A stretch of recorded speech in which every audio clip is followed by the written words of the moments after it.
already. Weekends don't run away, and neither do I. When you feel like it, we'll dive back into that weekend chat, ready to polish your grammar to a shine. I usually do on weekends. Whenever I wake up in the morning, yeah, it's totally, extremely same routine as on weekdays.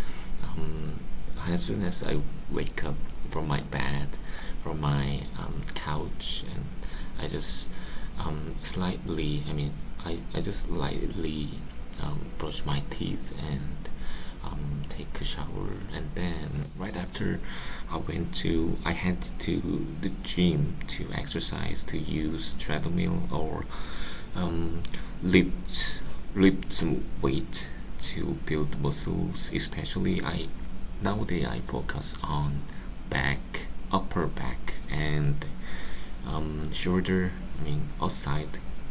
Side shoulders, and the just cardio exercise. Yeah, I think which are very enough and very moderate for me to keep in shape and get in shape. So right after that, the thing is, yeah, to put it simple, will grab I will grab my friend. I will grab my I will grab today's dinner with my old friend. So yeah, he's living very adjacent to my house. So it will take just 5 subway stations by subway. So it take just for about 10 minutes. So um yeah, I will go to the Sadang station to meet up with and to catch up with my old friends. Your content is solid. Let me smooth out a few wrinkles. One, I usually do on weekends. Is, or what I usually do on weekends is. It's totally extremely same routine. It's pretty much the same routine. Right after I went to the gym, right after I go to the gym. Whichever is enough, it's enough and moderate for me. I will grab my friend. I'll meet up with my friend. Now, next question. After your weekend workout, what's your favorite way to relax or treat yourself? Actually, I think the weekend is my just only one sanctuary to relieve myself and to get out of stressing out environment or circumstances. So I actually in on Friday night I always enjoy drinking alcohol, especially um, big can. Huge can of beer, which is called Cas Height, Cas Light, and or Feel Good or Feel Light, which is very budget friendly beer. So before I quit my previous job, I always bought the exported beers, something like I love wheat beer such as Miller or how can I say, the words come to my mind. My mind goes blank because usually nowadays I struggle to reading assessments. Do I struggle to do reading assessment.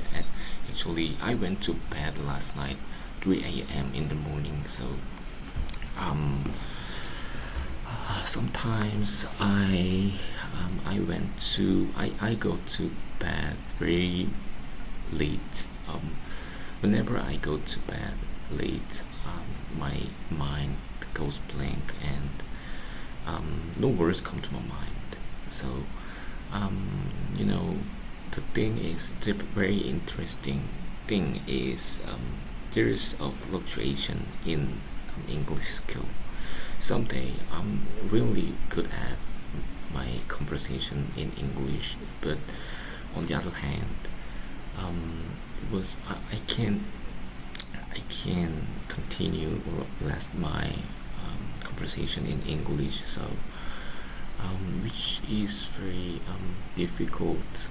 Yeah, it's kind of sine or cosine graph. So I'm kind of nervous and kind of scary about the future because yeah, I mean, my English skill depends on my condition or my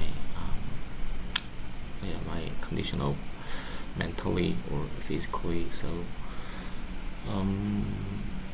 yeah, when I imagine I'm in the UK, I can't avoid using or speaking English, but sometimes I mean, when I come across the lowest condition day, it'll be disaster. You expressed a lot, so let's refine it like a well-aged wine. For example, weekend is my only sanctuary works perfectly. Instead of relieve myself, say unwind. Also, budget-friendly beers was spot on. Now, instead of my mind goes blank because I struggle to do reading assessments, you might say my mind goes blank after exhausting reading tasks. And instead of cosine graph, you could say it fluctuates like waves. Next question. When you're feeling nervous about English, what's one thing that helps you build confidence back up? I mean,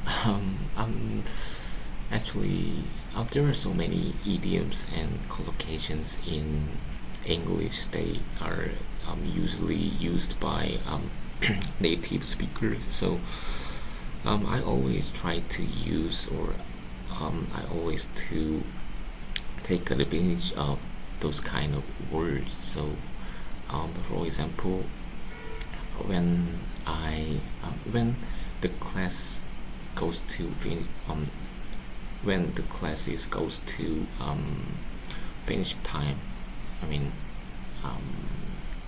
it's gonna be over at the time. I just asked teacher and I just say, oh teacher, we should call it a day.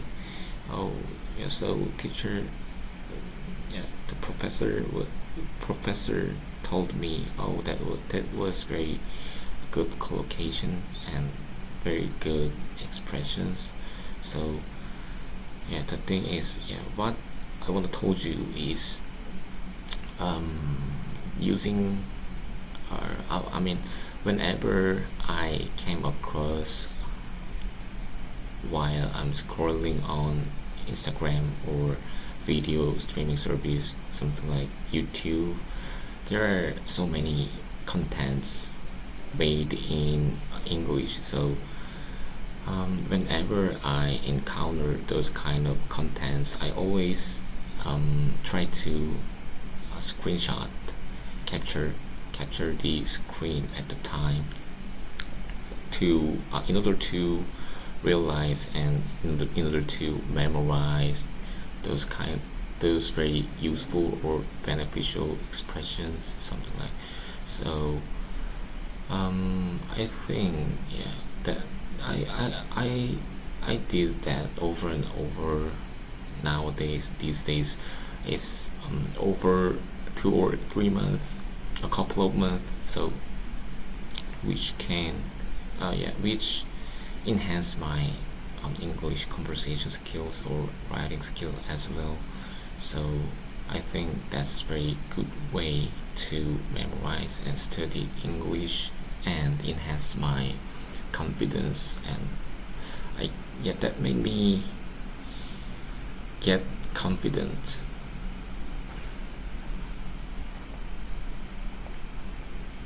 You gave a great explanation. Let's polish a bit.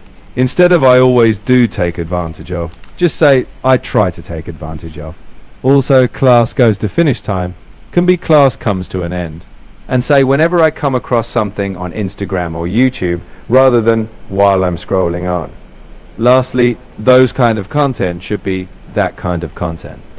Now, looking ahead, if you were to create your own English learning tool or app, what unique feature would it have to boost your confidence? I'm not sure. There are so many. There are so many useful AI tools and AI assistants nowadays so far. So I'm very uncomfortable. I feel very uncomfortable, and I feel inconfident about AI program which I need to develop or I need to invent. So I've never thought about that. But if I should think of at least one AI tool, um, I have no idea. There are so many outstanding AI apps, something like Speak or Marheboka, which is perfectly fits in Korean locals. So that's that's enough. That's totally moderate.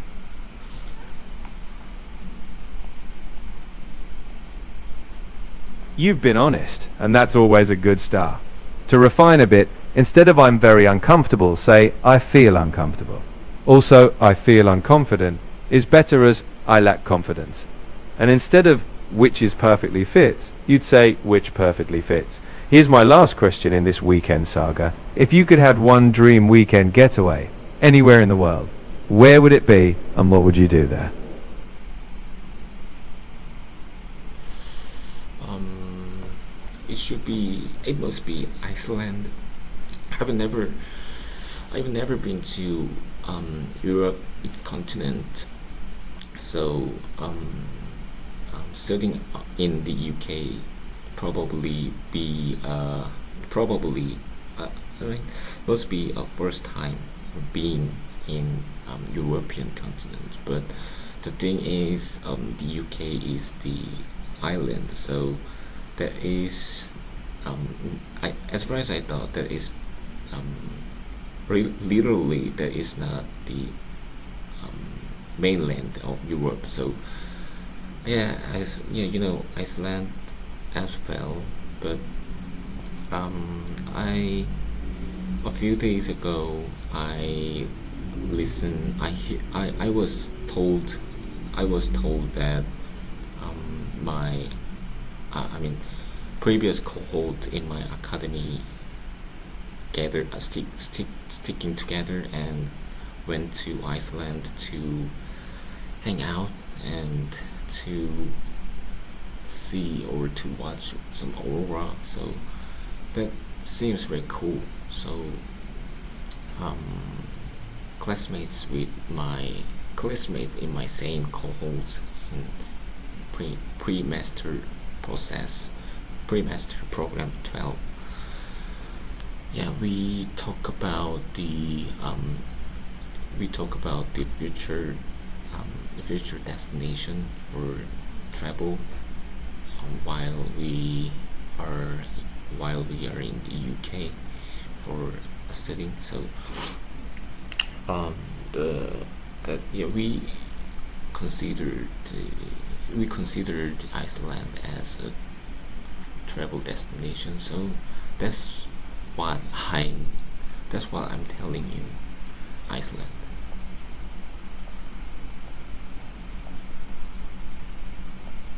Your dream's clear. Let's fine tune it. Instead of